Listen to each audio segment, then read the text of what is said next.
Hello everyone, this is Bob and Threadbare, and welcome back to The Longest Journey. We've got a short one ahead of us today. But first of all, there was this diary entry we got last time. Didn't have a chance to look at. Now we do. The Journeyman. So let's have a look around. It's deserted, and from the looks of the place, I'd say they left in a hurry, too. Ah.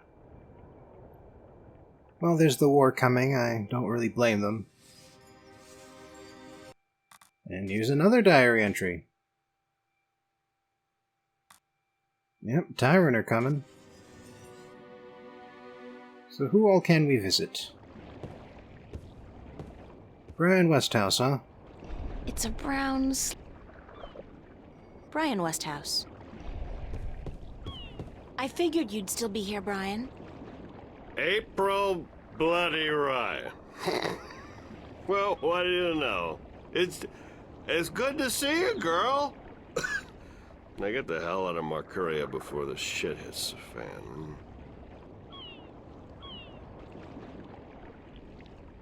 Damn, he's wasted. You're not leaving, are you, Mr. Westhouse? I guess I'm not. I always was an idiot.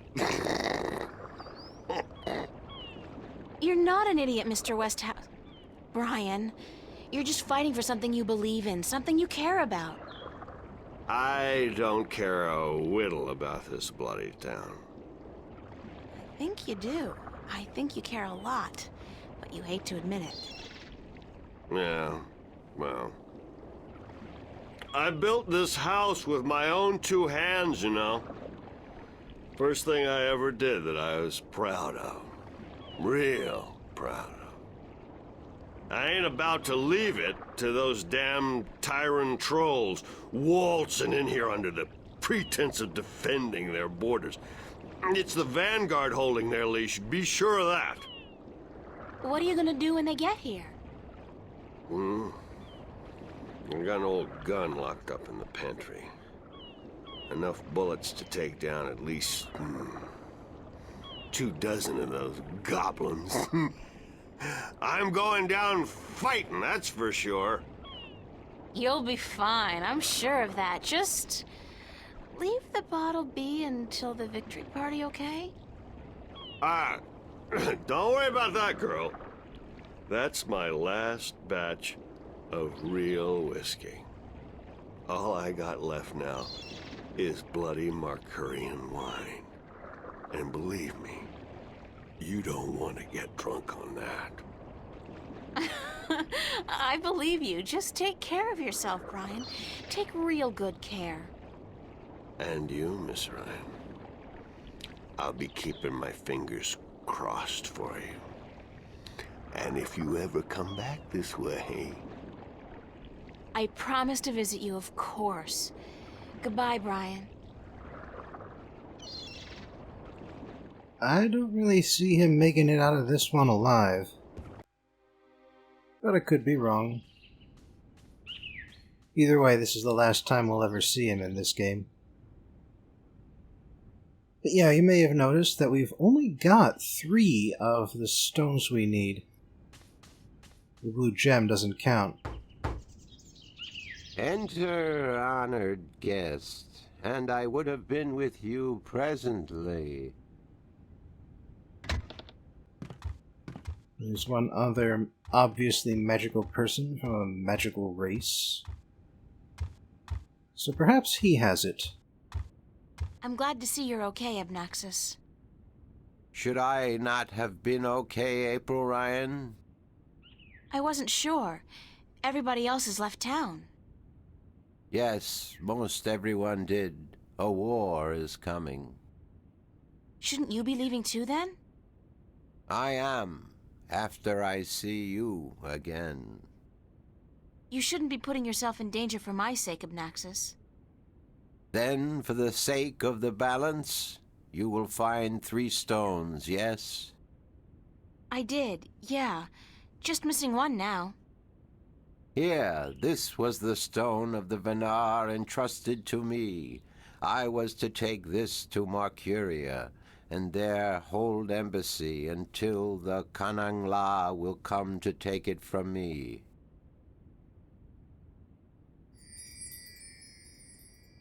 You had this the whole time? Why didn't you tell me before? To have been carrying this on your journey will be too risky, April Ryan. You have it now. 4 stones to make one. Now my task is done, and the veil is upon me. There is only the present and the past now. Only those two, not the future. The veil is upon us all, April Ryan. I must leave for my people, to be with them in this time of darkness. Thank you for your help, Abnaxis. I will miss you. And I you, April Ryan. May the balance bless you. May the balance bless and protect us all. And so their final conversation ends with April not having told Abnaxis her name even once. Yeah, I get that he could have gotten it from some other timeline. But come on, that's a cop-out. Especially when the solution is so simple. It's just, I have to wonder how they overlooked that one.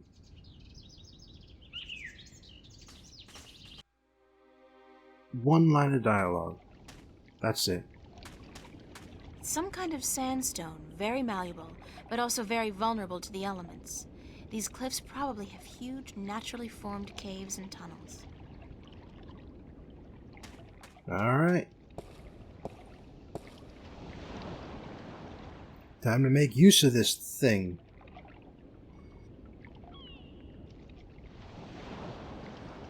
Oh, and you can only put them in one location each.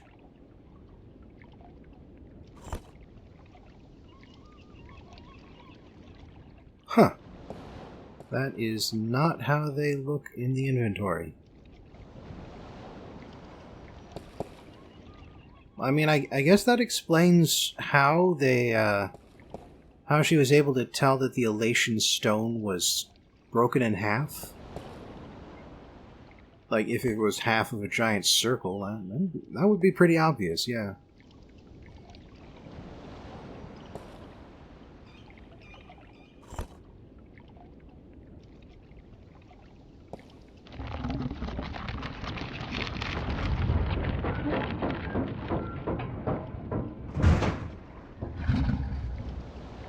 I think something's gone wrong. Huh. It looks like something's blocking the dragon's mouth from opening up completely. Well, that's what happens when you don't use something for a few tens of thousands of years. But hey, we got someone who might be able to get up there, assuming he's around.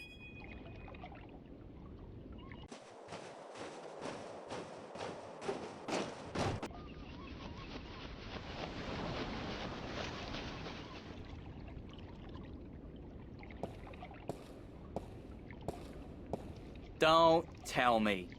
You need help with something you can't get to. Nice to see you, too. Why so cynical? Because it seems like the only times you call me is when you need me to do something. It's never to say, "Hello, Crow, what have you been up to?" Or, "Hey, just wanted to let you know how much I love you." Sorry. There's just so much on my mind I forget to treat my friends right. Friend? I'm your friend. Whatever you need me to do, babe, I'm there. What do you need me to do? It doesn't really help that she doesn't have any hangout time at the moment. Something's preventing that stone dragon's mouth from opening completely. Could you check it out? That's it? Pfft, easy. Plus, you know, Crow doesn't really come unless April has something she needs him to do. Yeah, I see what's wrong here.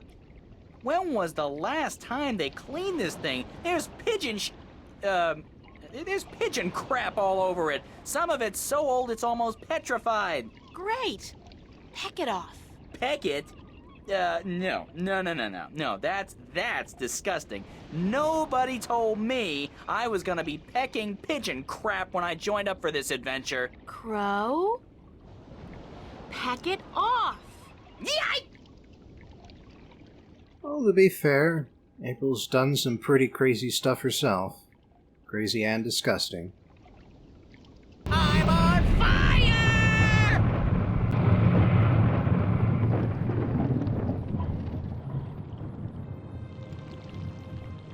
Huh. Lava isn't supposed to do that. Must be magic crap.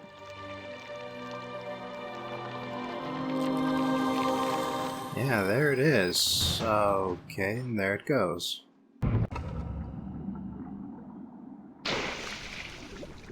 I guess they just needed to temper that thing.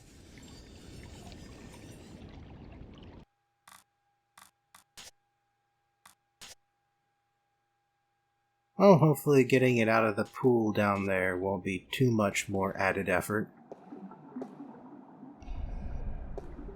Let's talk to Minstrom Yerim while we're here.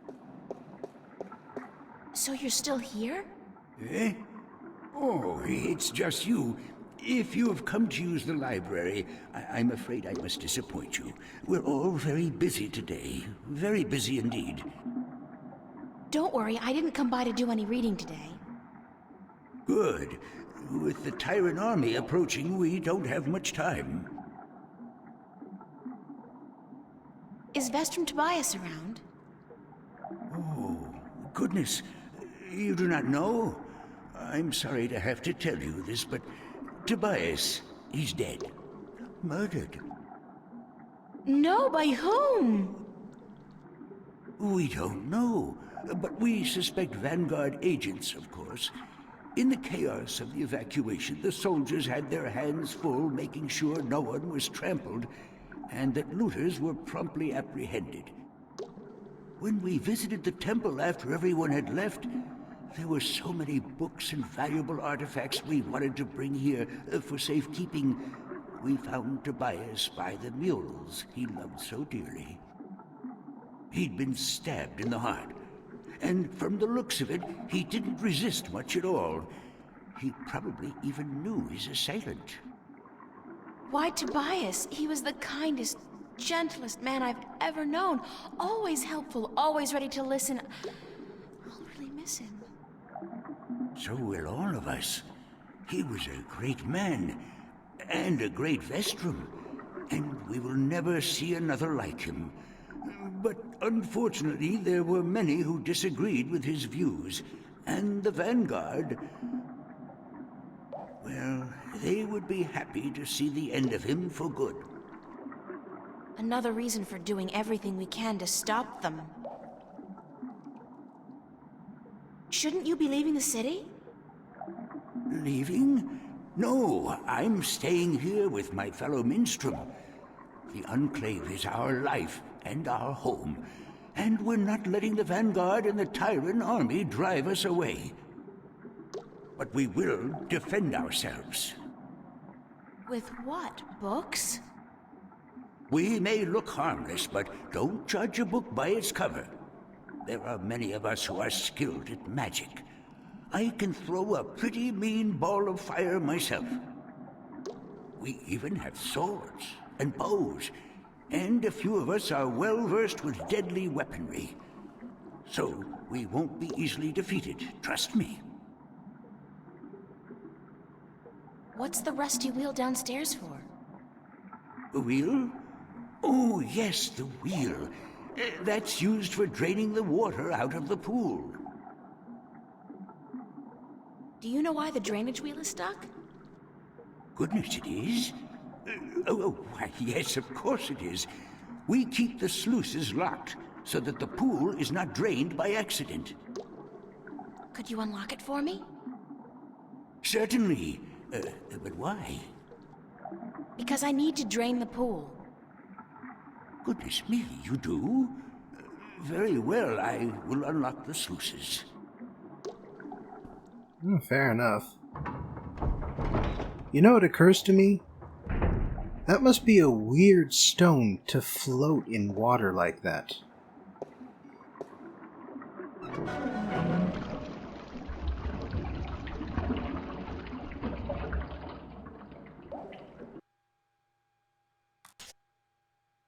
Not sure where the cutscene point will hit. It's the disc of the balance key to the Guardian's realm, forged in dragon's fire from the 4 stones I collected on my journey across Arcadia. And a pretty sweet paperweight as well. It's not a good paperweight, it's huge.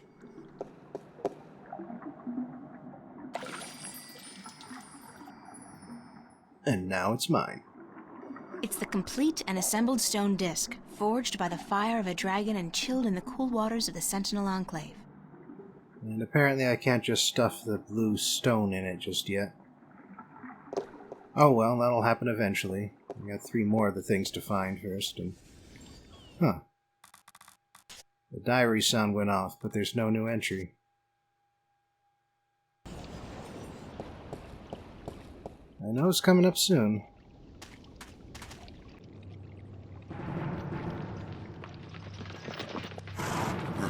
Oh, so that's what Tyron looked like. Oh God, it's an army heading this way, and they've got the road blocked. Where's a shift when you need one? I'm in real trouble here. Come on, shift, shift. I did it last time I was scared out of my mind, and I don't feel any safer now. It's not working. I'm just gonna have to hide out in the... Oh! There it goes. Well, April spent a quick few minutes in Arcadia before heading back to Stark, so I guess that means it's time once again for a Portal episode. Today we're doing something a little different, because I'm going straight to the comic books and reviewing a manga series titled From Far Away, written by Hikawa Kyoko from 1993 to 2003. The story about the story. I believe I've mentioned before that Japanese animation and comic books are, much like their American counterparts, aimed primarily at kids and teenagers. Aside from age range, manga and anime titles also tend to target either male or female consumers, and so the 2 biggest genres of Japanese cartoons are shonen, or young men, and shoujo, or young women. The 2 tend to support different story types and even different art styles, with shonen emphasizing action and shoujo emphasizing relationships. But that being said, there's a fair amount of overlap between the 2 depending on what stories you look for. Kanata Kara, known in English as From Far Away, is a typical shoujo manga in its design, though exceptional in its execution, and so I won't go too much into what the genre is like since I could just show you instead. Like most manga, From Far Away was serialized in a magazine, monthly in this case, although there are some weekly magazines as well. In this case, the periodical is called Lala, a popular shoujo magazine published by Hakusensha, which specializes in manga publications but sometimes involves itself in adapting its properties to other media. In 2004, the year after the series finished, From Far Away won the Seiun Award for Best Comic. The Seiun Award focuses on speculative fiction, so it's basically Japan's version of the Hugo Award. Other winners you might have heard of include Appleseed, Nausicaa of the Valley of the Wind, Cardcaptor Sakura, and Full Metal Alchemist, so that's some pretty good company. And the series got a full English translation of all 14 collected volumes. Sadly though, it was never adapted into any other media, so the only way to really experience it is to read the story. Noriko Tachiki is an ordinary high school student living in modern-day Japan. She stays there just long enough to establish that she's been dreaming of a strange but beautiful world before getting apparently blown up, but actually transported to this alternate dimension. As she passes between dimensions, Noriko sees clairvoyants and seers talking about the arrival of the Awakening. But the first person to meet her in the new world is a young man with dark hair who saves her from a giant worm monster. He speaks a foreign language, and he seems somehow wary of Noriko, but there are more monsters coming, and so they escape together. Noriko is upset and frightened by what's happened to her, but rather than panic, she decides to thank the man and learn his name, which is Isark Kia Tarj. There are other people looking for Noriko, who is the Awakening, so Izark has her change into a spare outfit and get rid of her conspicuous old clothes. We also hear from his inner monologue that he originally planned to kill the Awakening, but when it turned out to be a lost girl, he couldn't bring himself to do it. The two travel together and come across a merchant being ambushed by some bandits. The head bandit has a strange animal on his shoulder, and the power to teleport around, but Izark turns out to have super strength, along with the ability to control fire and wind, and so he kicks the bandit's ass. The merchant shows his gratitude by offering some spare clothing, and Noriko resolves to do something useful and learn the local language. When the group heads to a nearby town, Izark finds out they're being troubled by a group of bandits, led by the teleporter. Izark is a warrior for hire, so he promises to deal with them for a reward. However, Izark falls ill the next day, something that happens to him regularly, and thanks to an informant at the inn, he gets attacked in the night. Still, even while sick, he kills most of the bandits. Their leader almost gets him, but Noriko shoves him down and gets his pet killed, which robs him of his teleportation power. Afterwards, Izark regenerates from a chest wound in a matter of hours, and says he only killed the bandits because he was too exhausted to hold back. The bandit leader turns out to be working with a merchant in town, and when the leader threatens the merchant to get him another animal, a chimos, the merchant has his new bodyguard Kamos protect him. Kamos is a powerful key user from the islands, and he's kind of a psychopath who only has fun when he's hurting or killing others. When Izark goes out to defeat the remaining bandits, he and Kamos fight, and for the first time in his life, Kamos gets his ass kicked. Izark realizes Kamos is the kind of guy who holds a grudge, but before he can kill him, a strange hand reaches out of the sky and takes him away. A man named Lord Rachef and a seer named Goria were watching the fight, and they saved Kamos since they think he has potential. Izark and Noriko continue to travel, with Izark telling people that she's from a distant island to explain her strange looks and language.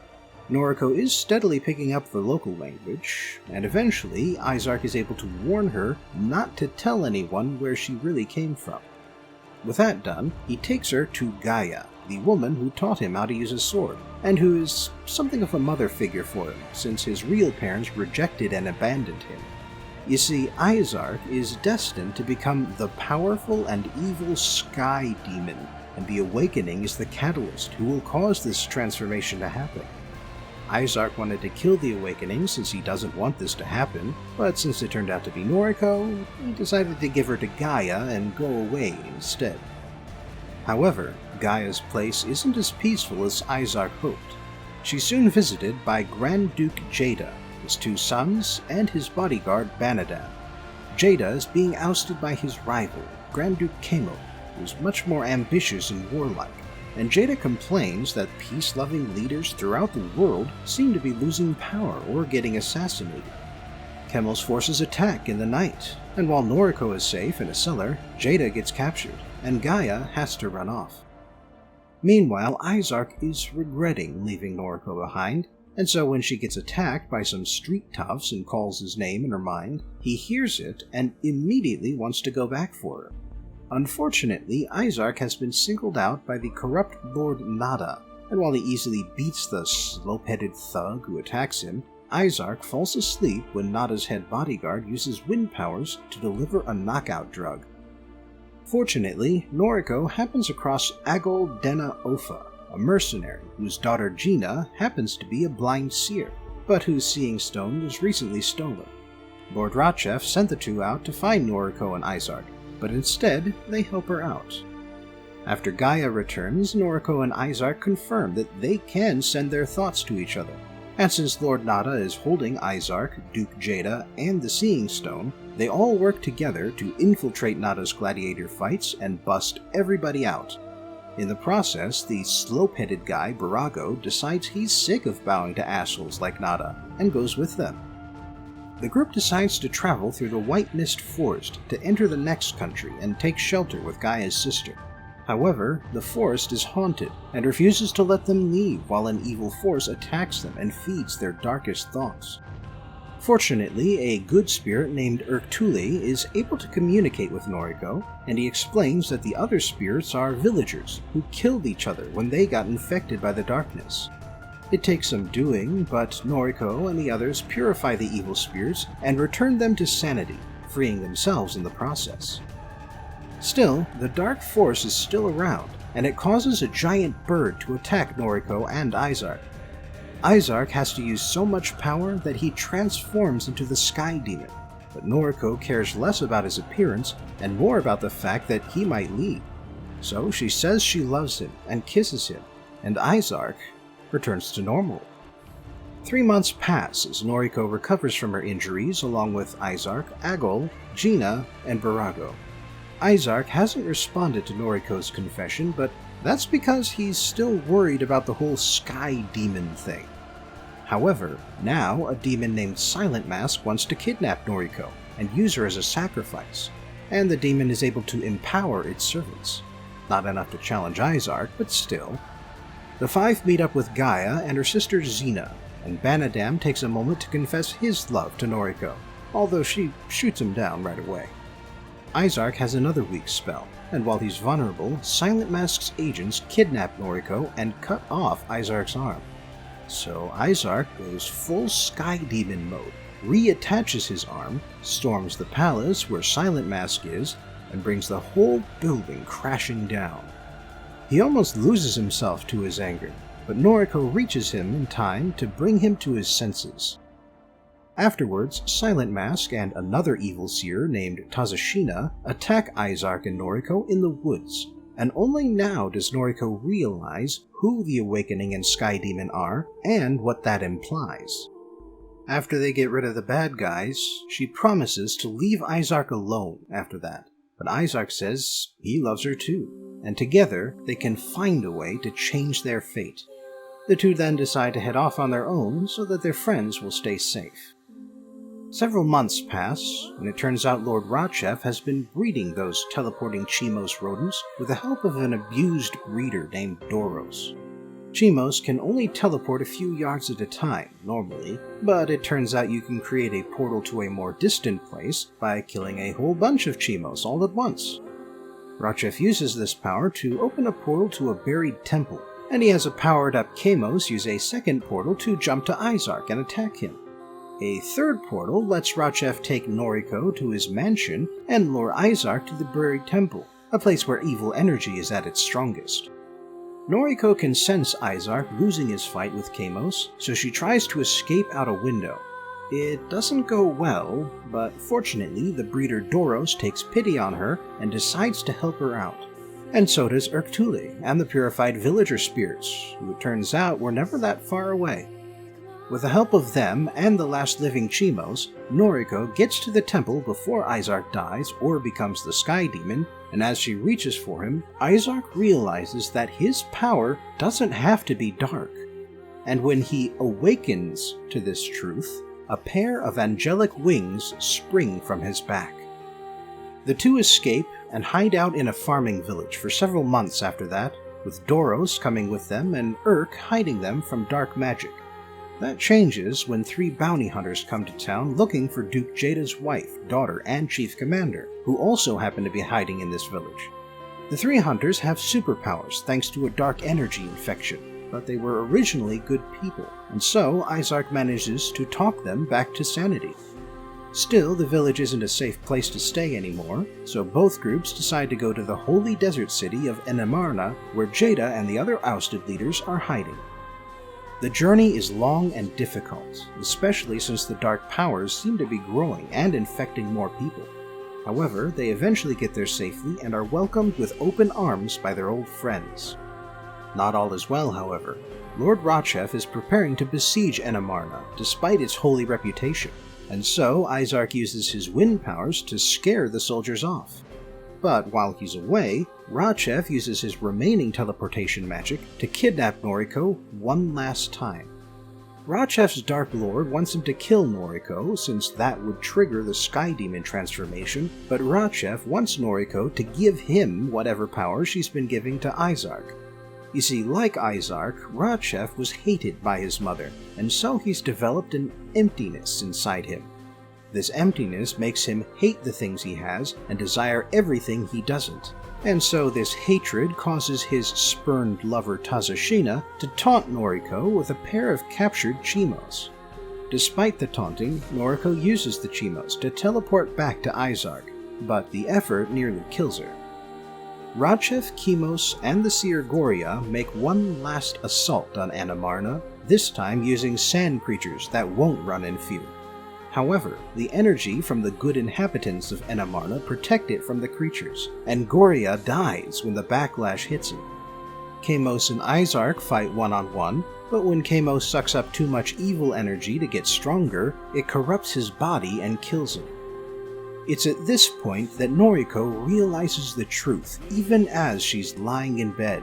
She has always had the power of light, which is how she was able to move through dimensions in the first place.